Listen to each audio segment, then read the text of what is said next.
देवबंद में गौ तस्करों के बढ़ते आतंक को देखते हुए जूनियर भगत सिंह विजयकांत चौहान आज देवबंद पहुंचे हैं। सीधी बात करते हैं उनसे। सर, क्या मामला था आज आप देवबंद आए हैं? मुझे कल देर रात जानकारी मिली थी कि यहाँ के स्थानीय प्रशासन के द्वारा हमारे बजरंग दल राष्ट्रीय हिंदू कार्यकर्ता रोड पे जा रहे थे। अचानक उन्हें किसी गाड़ी से बदबू आई। बदबू आने पर उन्होंने गाड़ी को रोकने का प्रयास किया तो गाड़ी चालक ने तेज गति से चलाते हुए इन्हें कुचलने का प्रयास किया। उसके बाद इन्होंने बहुत तेजी से दिखाते हुए अपना गाड़ी को रुकवाया तो चेक किया, उसमें कई दर्जन पशुओं की खाल मौजूद थी और इनको डाउट हुआ कि गोवंश की खाल है। गोवंश की खाल की इनको जानकारी मिलती तुरंत इन्होंने चौकी इंचार्ज जो अपने हैं रणखंडी के, उनको बुलाया।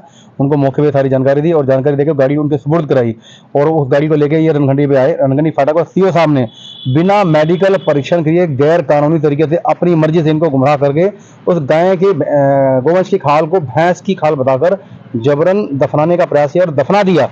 और इन बच्चों ने हंगामा करते हुए अपने आप को जोखिम में डालते हुए गड्ढे में कूद कर सीओ साहब से कहा कि हम मर जाएंगे, मिट जाएंगे, लेकिन इस गोवंश की खाल को बिना मेडिकल परीक्षण के हम दफनाने नहीं देंगे।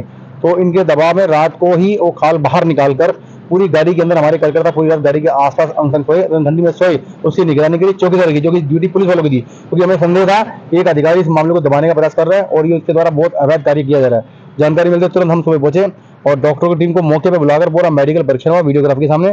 तो जानकारी मिली कि इसमें 29 गोवंश की खालें थी और 18 भैंस की खालें थी। तो इतना बड़ा अवैध और गैर कानूनी निर्णय वाले इस सीओ के खिलाफ कार्रवाई होनी चाहिए।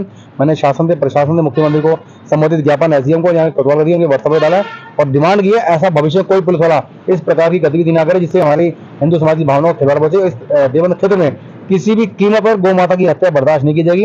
हमने शासन को आह्वान किया है और चेतावनी दी है, अगर दोबारा आसपास कोई इस प्रकार की घटना नजर आई तो हम समस्त कार्यकर्ता हिंदू समाज के लोग हल्ला बोल अभियान चलाएंगे। हल्ला बोल अभियान के अंतर्गत जनपद की सारी नाकेबंदी करेंगे। किसी भी गौ हत्यारे को यहाँ से आराम से चैन जीने देंगे। जो भी गौ माता की हत्या करेगा उसको हम नीलाम कर देंगे और पूरी तरह छोड़ेंगे नहीं। और जहाँ गौ माता का खून गिरेगा वहाँ गौ हत्यारों का सरेआम तमाशा किया जाएगा, उनका जुलूस निकाला जाएगा, उनको नंगा करके गली में घुमाया जाएगा और कानून अपने हाथ में लेने के लिए हम तैयार हैं। हम अपनी माँ की रक्षा के लिए किसी शासन, प्रशासन और सरकार के भरोसे नहीं है। मेरी माँ की हत्या होगी तो मैं किसी कानून के भरोसे की इंतजार नहीं करूंगा, क्योंकि कानून के कुछ रखवाले अपनी संदिग्ध परिस्थितियों के लिए यहाँ प्रश्न चिन्ह लगा रहे हैं। इसलिए अपनी माँ की रक्षा के लिए स्वतंत्र है, आत्मरक्षा हम कोई भी कुर्बानी देने को तैयार है। मैं आपको बताना चाहूँगा, विजयकांत चौहान एक ऐसा नाम है जो हमारे देश के साथ साथ विदेशों में भी लोग इन्हें जानते हैं और जिन्होंने अपना पूरा जीवन गौ माता की सेवा के लिए समर्पित कर दिया है। सर, थोड़ा सा जानना चाहेंगे, सहारनपुर में आपने गांव रक्षा के लिए, गौ के लिए क्या क्या? मैं अपनी छोटी सी गौशाला जाता हूँ जहाँ लगभग सभी गौ माता जो गोवंश बीमार रहते हैं, विकलांग रहते हैं, उनकी किसी प्रकार की कोई हमें सरकारी हेल्प नहीं है और टोटल 24 घंटे में सेवा करता हूँ। हमारी अपनी एम्बुलेंस चलती है। आस पास कोई सूचना मिलती है, गौ माता का निःशुल्क अंतिम संस्कार करते हैं, सूचना मिलती है निःशुल्क इलाज करते हैं। आस पास जितनी भी गौशालाएं, आज से कुछ समय पहले समस्त गौशालाएं अपने इस गोवंश को कसाईयों को बेचते थे दफनाने के लिए, तो हमने उसके खिलाफ अभियान छेड़ा। अभियान के अंतर्गत कई कसाईयों की हमने टांगे तोड़ दी, उनकी गाड़ियों को ठीक कर दिया और मटिया मेल कर दिया। उसके बाद हम पे मुकदमे लगे, हमें जेल भी जाना पड़ा। लेकिन आज की डेट में 99 सहारनपुर के अंदर सभी गौशालाओं पर जितना गोवंश है वो सम्मान पूर्वक नगर निगम की गाड़ी द्वारा दफनाया जाता है, अंतिम संस्कार किया जाता है। या हम करते हैं या वो करते हैं और बहुत अच्छा लगता है मुझे। आज की डेट में किसी प्रकार की कोई अनहोनी सहारनपुर में हो नहीं सकती। वो सारे सैकड़ों कार्यकर्ता मौजूद हैं, चाहे वो किसी भी संस्था है। हमारा सभी को तन मन धन से पूरा सपोर्ट रहता है। देश के लिए, धर्म के लिए, समाज के लिए, गौमाता के लिए और राष्ट्र भक्तों के सम्मान के लिए, शहीदों के सम्मान के लिए हमारा निरंतर मिशन वंदे मातरम अभियान चलता रहता है। इस अभियान के लिए हमने अपना सर्वस्व होम किया। हम दो भाई हैं, दोनों ने शादी की। बचपन से छोटा भाई सन्यासी और मैं क्रांतिकारी गोरक्षा बन के पूरे देश के अंदर गौ रक्षा की मुहिम को चला रहा हूँ और देश के युवाओं को शहीदों के बच्चों चलने की प्रेरणा देने का काम कर रहा हूँ। मेरा मंत्र है कि देश से बढ़कर और क्या है, ना पूछना है ना पता है, देश से प्यार हो गया है, क्या यही मेरी खता है, हम कब होंगे शहीद, ऐ भारत माता तेरे चरणों में, ना क्या तुमको कुछ पता है, ना ख्वाहिश है कुछ पाने की, इस राष्ट्र भक्त परवाने की, क्रांति जी उठे हर हिंदुस्तानी दिल में, बस इतनी सी आरज़ू है इस राष्ट्र भक्त परवाने की, मेरे दिल की आग भटेगी हर दिल तक, मेरी क्रांति का यूं तराना गूंजेगा, चल पड़ा हूं मैं क्रांति के पथ पर, मुझको मेरे बाद जमाना ढूंढेगा, मुझको मेरे बाद जमाना ढूंढेगा, फौजी है जिंदगी मेरी, वर्दी ही कफन होगी, आजमा के देख लेना कभी भी, हाथों में बंदूक और हथेली में जान होगी।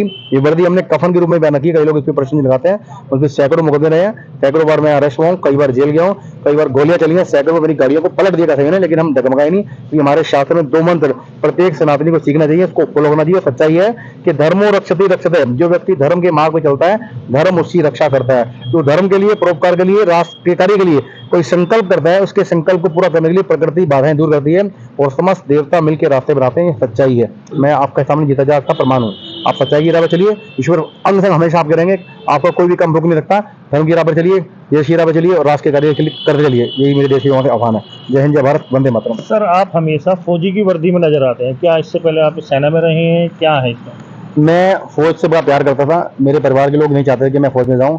जब भी यहाँ कोई भर्ती का अभियान चलता था, मैं उसमें जाने का प्रयास करता था, तो उस वक्त कोई ना कोई अनहोनी दिखा के, किसी को बीमार दिखा के मुझे उस भर्ती स्थल से आज तक दूर ले जाया करता था। तो मेरे अंदर विचार फौज के थे, मैंने परिवार से कहा कि आप मुझे फौज में जाने फिर हो सकते हो, लेकिन मेरे अंदर जो विचार फौज के, मैं उसको हमेशा अपने दिमाग में रखता हूँ। मैं अपनी स्वयं की प्रेरणा से इस वर्दी को मैंने कफन समझ के पहन लिया। पिछले 20-25 साल से पहन रहा हूँ। आज ये मेरे मरने के बाद में सोच रहेगी।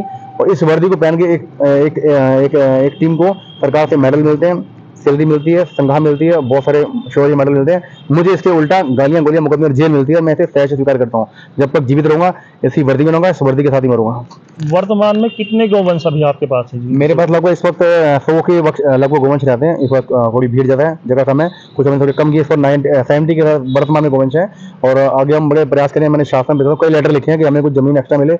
हम चाहते थे कि शहर के अंदर एक बड़ा हाईटेक एक चिकित्सालय गोवंश का बने, जिसमें गाय की समस्त प्रकार की सारी जांचें निःशुल्क हो। उनमें ब्लड टेस्ट है, उनके शुगर टेस्ट है और बहुत सारी चीज़ें, इनकी बीमारियों की होती है, उन सब टेस्टों की मशीन है, एक्सरे मशीन है, अपना सैंपल मशीन है, बहुत सारी लगती हैं, वो सारी लगेंगी। एक हाईटेक सुविधा होगी। तो उसके लिए मैंने काफ़ी प्रयास किया, लेकिन कई बार क्या होता है, जो व्यक्ति संघर्षवादी होता है, क्रांतिकारी होता है, उसको किसी प्रकार का कोई लाभ या समाज से सहयोग नहीं मिल पाता, सरकार से मिल पाता, क्योंकि संघर्ष करते करते जाने जाना हम इतने लोगों से दुश्मनी ले बैठते हैं।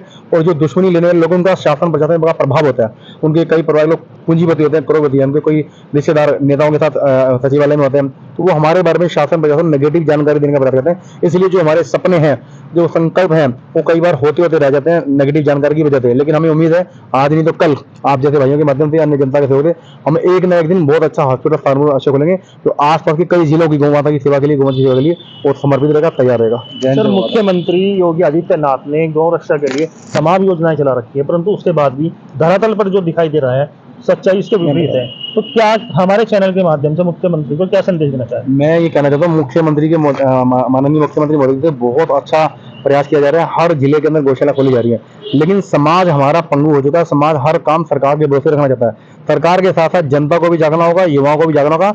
ऐसी जितनी संस्थाएं या व्यवस्थाएं चल रही हैं, उनकी निगरानी करनी होती है। जब आप किसी संस्था की निगरानी करते हैं, उसकी वीडियो रिकॉर्डिंग करते हैं, उसका सच शासन प्रशासन मुख्यमंत्री बताते हैं, तो सारी संस्थाएं अपने आप पॉजिटिव एनर्जी के साथ सच्चाई के रास्ते ईमानदारी से काम करती हैं। हम लोग केवल भाषण देते हैं, अपना मीडिया के सामने फोटो खींचा घर चले गए, उसके बाद किसी की संस्था को जाकर चेक नहीं करते। तो हमारी एक टीम बनेगी, हर गौशाला के ऊपर एक निगरानी टीम हो जाएगी, वो हर रोज वहाँ चेकिंग करे। कोई भी अव्यवस्था मिलती है, उसकी तुरंत शासन प्रशासन डीएम या मुख्यमंत्री प्रोटोकॉल डाले, तो कोई भी गौशाला गलत काम नहीं कर सकती, कोई भी गौशाला अव्यवस्थित नहीं चल सकती, सब बढ़िया हो सकती है। इतना पैसा ऊपर से आ रहा है, पैसा आने के बावजूद मन की जो भावना है या लोकल शासन प्रशासन के अधिकारी हो, वो निष्क्रिय लोगों को सक्रिय करने के लिए हर जगह पे युवाओं की एक सक्रिय टीम बननी चाहिए, और जो उनकी निगरानी करे, उनकी वीडियोग्राफी करे, लापरवाही तुरंत सूचना शासन प्रशासन दे, तो अभी सारी व्यवस्था ठीक होंगी। ये थे हमारे साथ विजयकांत चौहान, जो गौ माता के असली सपूत हैं और जिन्होंने पूरा जीवन गौ रक्षा के लिए अपना कुर्बान कर दिया है। मैं मनदीप रमेश अपने सहयोगी अजित कश्यप के साथ, सतनाम इंडिया, देवन।